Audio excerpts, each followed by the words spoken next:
And speaking of shelling out cash, what about that fine that the government can impose if you decide you're not going to pay for insurance once the phase kicks in? Legally, what are your rights? It's a question for our legal analyst, Paul DerOhannesian, who joins us live from our Albany newsroom. Lots to talk about here, but let's talk about that because I've been hearing this a lot on the web today. People threatening to pay the penalties in order to avoid getting the insurance, and then even that companies were also going to pay penalties and then push their employees over into the exchanges because they're subsidized. What about that? Are there ways it appears around the law? Well, quote, the way around it is to not get insurance and paid what's called the shared penalty assessment, which is really a tax that it's on your 1040. And the issue, and the reason that's an important question, is the tax is actually less than getting insurance, at least the way it's set up right now. And one of the concerns is that people will not get the insurance, pay the penalty, and thereby save money and increase the cost of insurance. Will this happen? In a few states where they had this experience out west, apparently it didn't happen as much, or in Massachusetts where there is this type of program, because people don't want to pay a penalty. But if people start realizing that the cost is less to pay the tax or penalty, then, there may be an impact on the health insurance system.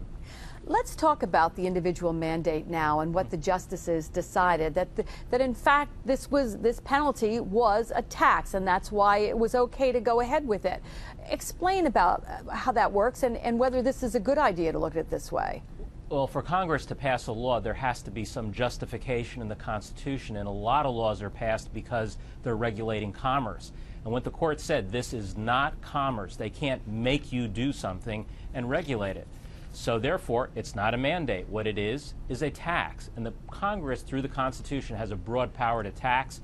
Once they call it a tax, Congress, the door is wide open.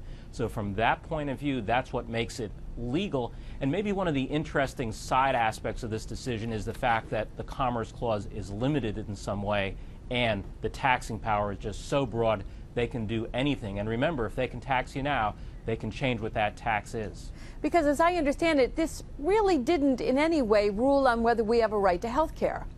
That's right, and that's a big difference because this can change tomorrow. That's why Congress can undo this law, because there's no right to health care.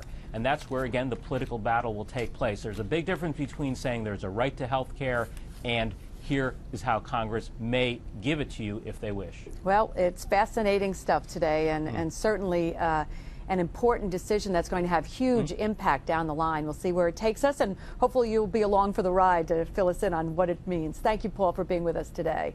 My pleasure. All right.